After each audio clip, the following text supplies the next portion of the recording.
ವಿಷಯಗಳ ಬಗ್ಗೆ ಚರ್ಚೆ ಆಗಿರುವುದು ಮುಖ್ಯವಾಗಿ ಹಳ್ಳಿಗಳಲ್ಲಿ ಸಾರಾಯಿ ಮಾರಾಟ ಇರ್ಬೋದು,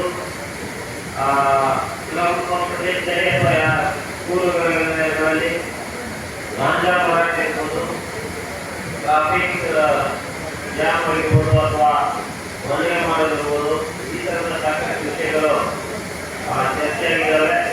ನಾನು ನಮಗೆಲ್ಲರಿಗೂ ಅಭಿನಂದನೆ ತಿಳಿಸ್ತೀನಿ. ಯಾಕಂದರೆ ಸಾಕಷ್ಟು ಸಮಸ್ಯೆಗಳು ಅಥವಾ ಇಶ್ಯೂಸ್ ಏನಿದೆ ನಮ್ಮ ನದಿಯಲ್ಲಿ ಅದನ್ನು ಮುಂದಿನ ದಿನಗಳಲ್ಲಿ ಸರಿಪಡಿಸಿಕೊಳ್ಳುವ ಪ್ರಯತ್ನವನ್ನು ನಾವು ಮಾಡ್ತೀವಿ. ಎಷ್ಟು ಸಾಧ್ಯ ಆಗ್ತದೆ ಅಷ್ಟು ಕೂಡಲೇ ಮಾಡ್ತೀವಿ. ಕೆಲವೊಂದು ಸ್ವಲ್ಪ ಟೈಮ್ ತಗೋಬಹುದು. ಅದನ್ನು ಮುಂದಿನ ದಿನಗಳಲ್ಲಿ ಖಂಡಿತ ನಾವು ಎಲ್ಲ ಸಮಸ್ಯೆಯನ್ನು ಬಗೆಹರಿಸುವ ಎಲ್ಲ ರೀತಿಯಿಂದ ಕ್ರಮವನ್ನು ನಮ್ಮ ಇಲಾಖೆಯಿಂದ ನಾವು ಕೈಗೊಳ್ತೀವಿ.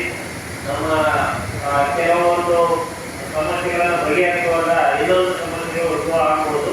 ಅಂತಂದ್ರೆ ಕೆಲವೊಬ್ಬರಿಗೆ ತೊಂದರೆ ಆಗ್ಬೋದು. ಏನೋ ನಾವು ಮದುವೆ ಮಾಡಿದ್ರೆ ಕೆಲವೊಬ್ಬರಿಗೆ ವ್ಯಾಪಾರ ಕಡಿಮೆ ಆಗ್ತದೆ ಅಂತ ಹೇಳ್ತಾರೆ, ಅಥವಾ ಚೆಕ್ಪೋಸ್ಟ್ ಹಾಕಿದ್ರೆ ಕೆಲವೊಬ್ಬರು ಬಿಸ್ನೆಸ್ ಕಡಿಮೆ ಆಗಿದೆ ಅಂತ ಹೇಳ್ತಾರೆ, ಅಥವಾ ಅಕ್ಕದವರಿಗೆ ಆ ಒಂದು ಜಾಗದಲ್ಲಿ ನಾವು ಬಿಡಿಸಿ ಬೇರೆ ಕಡೆ ಬಿಡಿಸಿದ್ರೆ ಅವ್ರಿಗೂ ಸಮಸ್ಯೆ ಆಗ್ತದೆ ಅಂತ ಹೇಳ್ತಾರೆ.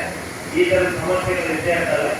ಆದರೂ ಸಹಿತ ಸಾಧ್ಯವಾದಷ್ಟು ಎಲ್ಲರಿಗೂ ಅನುಕೂಲವಾಗುವ ರೀತಿಯಲ್ಲಿ ಏನು ಮಾಡಬೇಕು ಅದನ್ನು ನಾವು ನಿಮ್ಮ ಸಮಸ್ಯೆಗಳಲ್ಲಿ ಜೊತೆ ಸಮಾಲೋಚನೆ ಮಾಡಿ ಆ ಸಂಬಂಧಪಟ್ಟ ಸ್ಥಳಕ್ಕೆ ನಾವೇ ಬಂದು ಅದನ್ನು ಬಗೆಹರಿಸುವ ಒಂದು ಪ್ರಯತ್ನ ನಾವು ಮಾಡ್ತೀವಿ. ಅದಕ್ಕೆ ನಿಮ್ಮೆಲ್ಲ ಸಹಕಾರ ನಮ್ಮ ಇಲಾಖೆ ಜೊತೆಗೆ ಇರಲಿ ಅಂತ ಹೇಳ್ತಾ, ಇವತ್ತು ದಿನ ಸಾಕಷ್ಟು ಸಂಖ್ಯೆಯಲ್ಲಿ ನಾವು ಬಂದು ನಮ್ಮ ಇಲಾಖೆಗೆ ಸಾಕಷ್ಟು ಸಲಹೆ ಸೂಚನೆಗಳನ್ನು ಕೊಟ್ಟಿದ್ದೀರಿ. ಮತ್ತೊಮ್ಮೆ ನಮ್ಮ ಮಂಡ್ಯ ಜಿಲ್ಲಾ ಪೊಲೀಸ್ ಎಲ್ಲ ನಮಗೆಲ್ಲರಿಗೆ ಅಭಿನಂದನೆಗಳು ಸಲ್ಲಿಸಿ ನಾನು ಎರಡು ಮಾತು ಹೋಗ್ತಿದ್ದೇನೆ. ನಮಗೆಲ್ಲ